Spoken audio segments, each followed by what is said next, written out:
Le deuxième jour de CrossFit Games, c'était un truc mais complètement fou.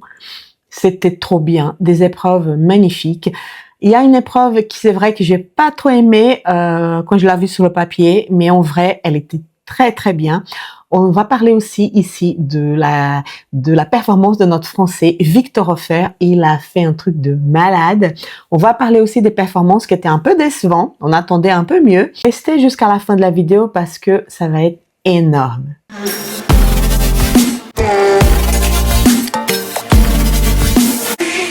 La première épreuve du jour, c'était le 8e événement et ça consistait à pousser, la première partie, c'était pousser un rouleau d'à peu près 180 kg. Ça ressemble à un foin, en fait. Et après, du legless. Après, il devait faire de toast bar. Après, il revenait en rope climb classique. Et après, il finissait l'épreuve à pousser ce foin jusqu'au point de départ. Sous ces hits-là, il y avait Patrick Vellner, surprenant parce que Vellner c'est un athlète de très haut niveau, mais bon là il était pas trop bien au premier jour de CrossFit Games, donc il se retrouve au premier hit. Un athlète qui était super applaudi. Il faut se rappeler que c'est le dernier né de Vellner, donc normalement son dernier CrossFit Games et il n'a pas manqué, il a gagné ses hits. À la fin, c'était un peu juste, mais il a mis tout son cœur pour réussir à vaincre et ça faisait plaisir de voir ça. Le deuxième hit, Victor Hofer était là, notre Français, mais en fait, cette épreuve-là, ça a pris beaucoup d'athlètes en surprise. Le rouleau, il était lourd, et le legless a fait payer beaucoup de monde. L'Espagnol, Agnol Eka, il était pendant beaucoup de temps sur ce mouvement. Il n'a pas réussi à finir ce hit, il a pris un cap. Un autre qui a pris un cap aussi, c'était Tudor Mag. Tout à la fin, au moment de tourner son rouleau, il n'a pas réussi à finir. Et en fait, sur ce rite, c'est Guilherme Malheiro, le Brésilien, qui a gagné. J'étais contente, oui. Et ça faisait du bien parce que Guilherme, la première journée, c'était pas une bonne journée pour lui, mais là, il a commencé à remonter, donc c'était bien. Sur le 13e hit, il y avait les 10 mecs les plus performants jusqu'à présent. Sprague était là, qui essayait de garder sa première place quand même. Il faut dire qu'il y a une vraie bataille entre James Sprague, Jay Crouch, l'Australien Jay Crouch, Justin Medeiros, qui fait jusqu'à là un games mais impressionnant. Ça me surprend parce que je ne mettais pas Justin Medeiros sur mon top 10. Il se bat, il peut même avoir le podium. Dallin Pepper qui aussi a envie de ce titre et Roman Krenkov qui a aussi sur ce hit. Et le russe, c'était une épreuve pour lui. C'est un russe qui s'entraîne à Mayhem et à Mayhem, c'est vrai qu'ils sont très forts en montée de corde. On a vu ça le hit d'avant avec Guilherme Malheiro. Roman Krenkov qui est très puissant, qui est très fort, qui a pas de souci pour pousser son rouleau, qui a pas de souci pour son montée de corde, qui gagne ses hits. La chose impressionnante que j'ai vu aussi, c'était le remonté de James Sprague. En fait, il est parti pas très bien, mais il a réussi quand même à remonter et garder des points précieux. Et à la fin de cette épreuve, Guilherme Malheiro a fini 6e et Victor Hofer a fini 20e. J'ai oublié de vous dire ça, mais le petit détail de cette compétition, c'est qu'il faisait tout ça, mais avec un gilet lesté. Donc, on va pour la compétition chez les filles. Et au premier hit, il y avait Alexis Raptis, Lydia Fish, les noms qui normalement ne devaient pas être là. Il faut voir que Alexis Raptis, elle a fait une très mauvaise première journée sur l'épreuve de la course sur la montagne de Froning, là, le trail. Elle a fait une espèce de malaise, elle a dû avoir une assistance médicale, donc elle était pas bien, mais bon, elle a continué à faire. C'était une doute, si elle allait continuer à faire le CrossFit Games, elle a réussi à continuer, mais bon. Sur le premier hit. Lydia Fish aussi, au premier jour, elle était blessée. Elle a une blessure au niveau de la cheville. Donc, aussi, une doute aussi, elle allait continuer. Mais là, elle continue avec ses supporters, là, en tête de poisson. J'adore, je trouve ça tellement mignon. C'est mignon comme tout. Et c'est dommage que Lydia elle a eu cette blessure parce que l'année dernière, elle était comme rookie. À la fin, elle nous a tous surpris parce que à la fin, déjà, ses supporters, donc on a tout de suite remarqué, mais parce qu'à la fin de la première journée, elle a été juste derrière Tia Claire, donc une rookie qui finit sa première journée derrière Tia Claire.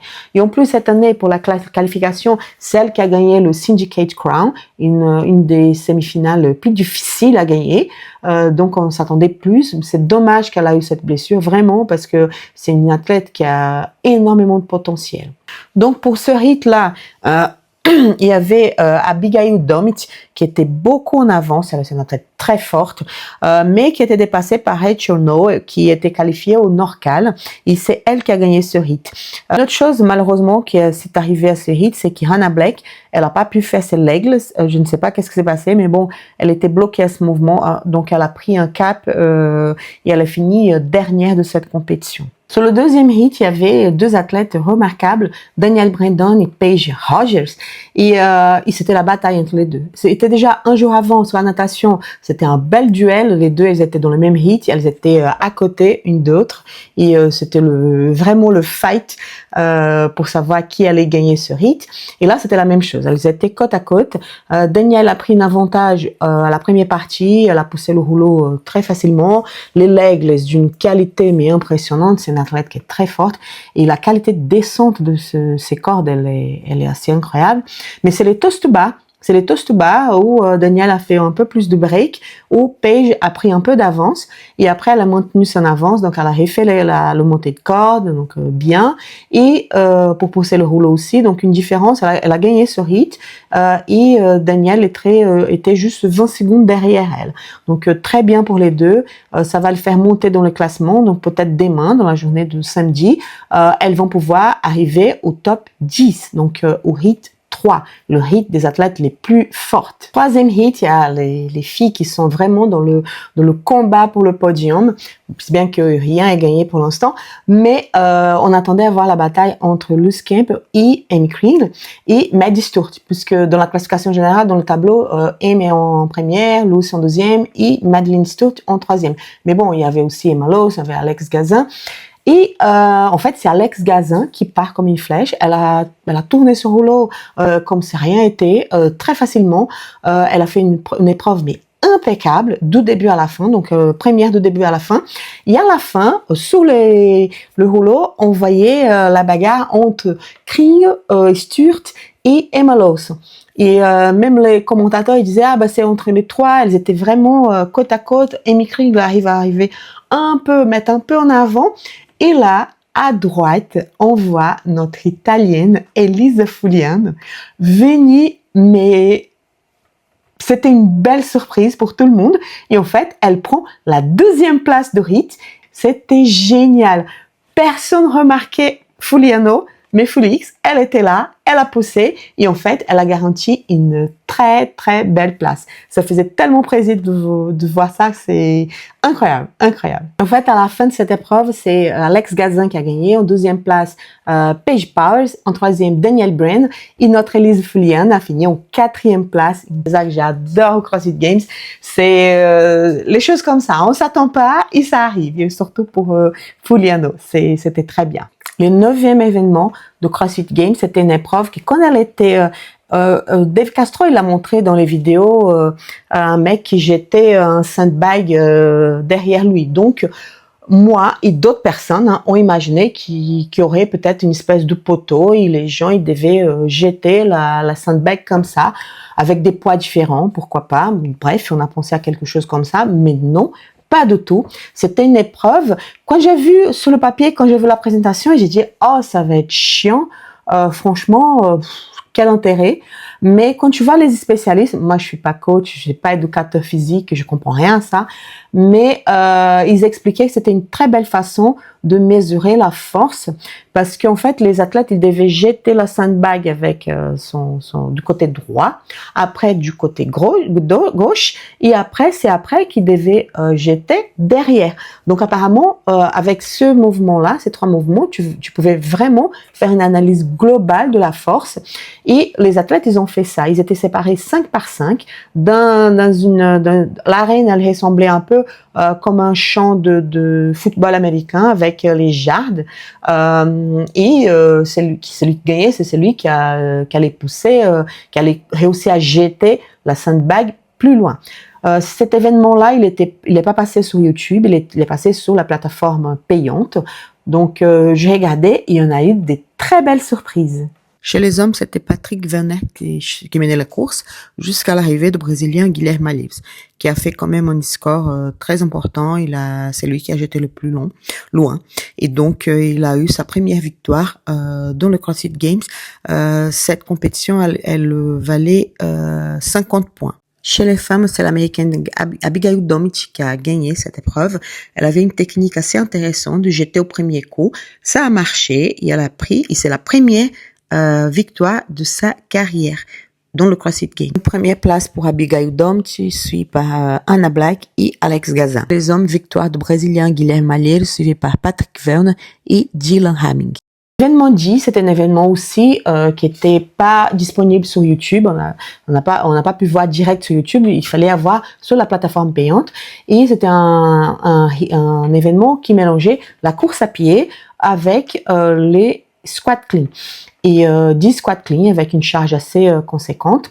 Et on a eu des belles surprises parce que il y a des athlètes qui ont fait comme nous à la boxe. Vous voyez, quand on dit il faut maintenir un pace, il faut quand même pas aller trop vite parce qu'il y a les barres lourdes derrière. Ben non, il y a des gens qui sont partis comme des flèches pour le run. Ils ont payé très fort après. Il y avait quand même des grands coureurs dans ce hit, Garard, Adler, Krinkov. Garard, il a pris de l'avance. Il a réussi à garder pour un certain moment, mais après, il était dépassé. Et en fait, c'est Jay Crouch, l'Australien, qui prend cette première place du hit. Et à la fin, pour les squat clean, il a une belle dispute entre Adler et Justin Medeiros. Adler était un peu en avance, mais Justin, il faisait les hang clean super vite. Et donc, il a réussi à gagner la place devant Adler. Il a gagné des points qui sont quand même importants puisque il essaye de rentrer au podium. Chez les femmes, la Britannique, elle, oui, ça a commencé bien, mais bon, elle n'a pas réussi à maintenir jusqu'à la fin. Olivia Kestet, c'était une très belle surprise puisque c'est pas une bonne coureuse, mais elle a réussi quand même à garder son rythme et à avoir une belle place. Et le rythme final, il a une belle dispute entre Emma Lawson et Luce Campbell. Et c'est Emma Lawson par peu qui a réussi à gagner, suivi par Luce. Dès que les filles elles sont parties, le duel c'était entre Ellie Turner et Amy Kring.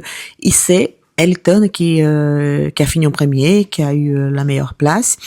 Et qui garantit aussi des points importants. Le deuxième événement de jour, c'était un événement que j'adore regarder rapide. Ça peut être très rapide et ce WOD-là, tu peux quand même, il y a des athlètes qui peuvent quand même rester bloqués parce que c'est assez technique. Je parle à la course d'obstacles de handstand walk. De côté homme, il y avait deux candidats très forts à gagner cette dispute. Le vétéran Patrick Verne, un excellent gymnaste, et notre Victor Hofer, qui est aussi un très bon gymnaste, qui a démontré aussi déjà ses capacités plusieurs fois, et qui là avait la chance, puisque cette épreuve commençait par une passage en rampe. Après, il devait faire du handstand push-up freestyle. Et Victor a fait tout ça unbroken. C'était quand même étonnant et ça montrait bien que cet athlète il est super performant au niveau de la gymnastique.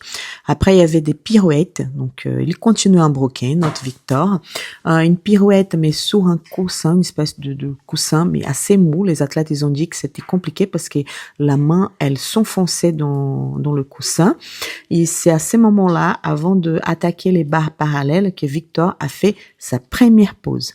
Les barres parallèles, il fallait faire un L-sit avant de se mettre en position et faire son chemin sur la barre. Victor a réussi du premier coup et comme ça, il a réussi à gagner ses hits et à mettre un temps quand même incroyable de 1 minute 5 à battre. Et spoiler, il y a personne qui a battu. Il a gagné cette épreuve. Guilherme Malheiro était juste derrière lui. J'avais déjà vu Guilherme faire du handstand walk. Il est très bon. Il a réussi à passer et comme ça, il a garanti une 12e place dans cette épreuve. Chez les femmes, la candidate, tout le monde pariait sur Danielle Brandon, qui est assez, c'est son mouvement. handstand walk, c'est son mouvement. Mais il y avait aussi Ariel Lowen, qui est une très bonne athlète en gymnastique aussi. Danielle est partie comme une flèche. Elle est passée devant tout le monde. Elle était d'une rapidité, mais déconcertante. Les handstand push-up en freestyle, sans souci non plus. Il y a des années, elle a déjà fait une épreuve pareille. À cette époque-là, elle montrait déjà qu'il n'y avait pas de souci. Elle a fait comme Victor, elle a fait un broken. Et cette athlète, elle a tellement une maîtrise de son corps que le dernier handstand push-up, elle a failli tomber. Et si tu tombes là, l'athlète paye très cher parce qu'il recommence à faire les 4 derniers. Donc, elle finit la première partie et elle fait une petite pause pour commencer les pirouettes, pour attaquer les pirouettes. Donc, sans souci non plus, elle passe avec grâce. Une deuxième arrêt pour passer à la deuxième pirouette. Pas de souci non plus.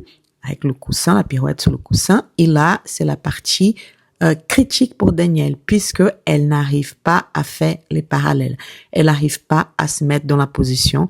Elle a du mal. Et à ce moment-là, elle perd beaucoup de temps. Et c'est Emma Loos qui réussit à passer et à gagner ce rites. Et Danielle Brandon, elle a passé un certain moment bloquée sur ce mouvement jusqu'à que elle arrive à débloquer. Elle arrivait quand même à finir, mais c'était pas comme d'habitude. Normalement, elle devait gagner cette épreuve. Particulièrement, j'étais étonnée puisque ces derniers temps, on voyait les athlètes développer ces mouvements dans ces entraînements et j'ai pensé que Danielle était au top. Une chose que j'ai trouvé quand même étonnante dans la deuxième journée de CrossFit Games, c'est le temps de récupération entre les épreuves. En fait, ça s'enchaînait. Les athlètes, ils n'ont pas eu le temps de bien reposer. Ils étaient dans une adrénaline, mais constante. À la fin de la journée, beaucoup d'émotions, beaucoup de changements de leaderboard. Rien est gagné encore. Tout peut arriver.